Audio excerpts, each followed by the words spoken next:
nangyari? Ayun no, may isa no. Ari mo dito bra. So ayan inano lang tayo ni Kapitan no. Kinuha lang tayo, sabi niya lakad tayo. So wala tayong magagawa dyan. Pag si Kapitan na nag-request, so sama na kaagad tayo. Tayo pwede Marco chill lang oh.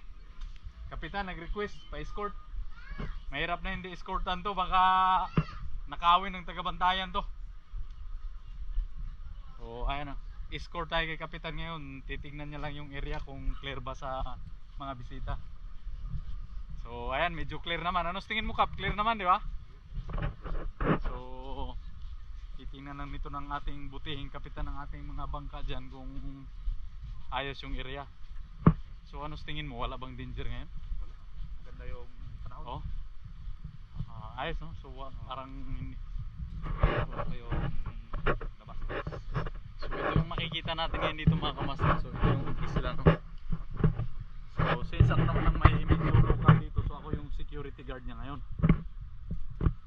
Pre, mahirap na ma-kidnap itong kapitan natin.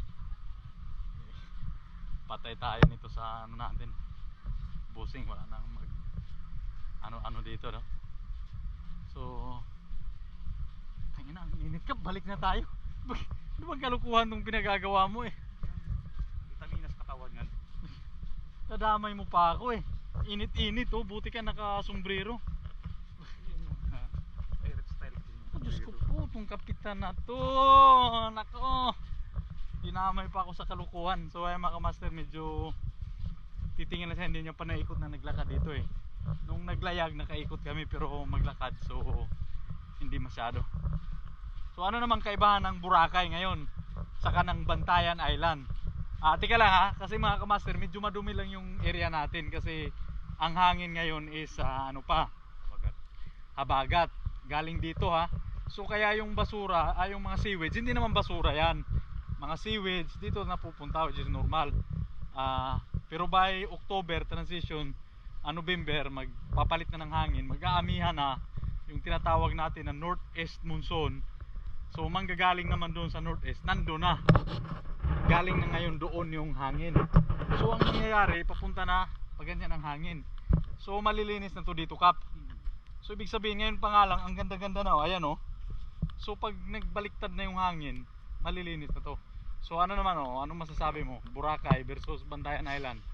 Ayusin mo pagsagot, baka balik kita sa Boracay ha. Okay. Parang parehas lang ng konti. Parehas lang ng konti. Lamang ang Bantayan Island ha, hindi ang Boracay ha. Anong lamang? Sabihin mo yung totoo, anong lamang? Di ba Bantayan Island? Sabihin mo. Yung totoo. Bantayan Island. Oh, so ayun mga kamaster no. Kita naman ang ganda.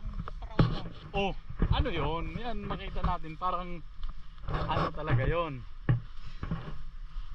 Parang di bangka, di motor yan. Diba sa atin? Diba?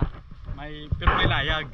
Yung mga maliliit na Katamaran ata yan. oh, parang gano'n. Pero tingnan natin, buti hindi ko nadala yung binikula. So ayun mga kamaster, ganito lang muna kami ni Kapitan ngayon no. Tour lang muna. Sasamahan ko lang siya kasi nga baka makidnap. Kita nyo naman, parang Pilmar ito ng yung asawa ni Andy Eigenman, kaya kailangan ng escort palagi. Kasi baka makidnap. Ito ngayon yung Pilmar ng Bantayan Island ha. Kung sa Siargao nandun yung totoong Pilmar, ito yung Peking Pilmar ng ngayon dito sa Bantayan Island. So ayun Kap, pa-shoutout na lang sa mga kakilala mo. Ayan oh. Shout out ka boards, mga taga-shop pa, nakatambay ngayon dyan. Sige, Station sino 1, pa? Station 3. Ayusin mo. Bumiyahe na kayo. Oh.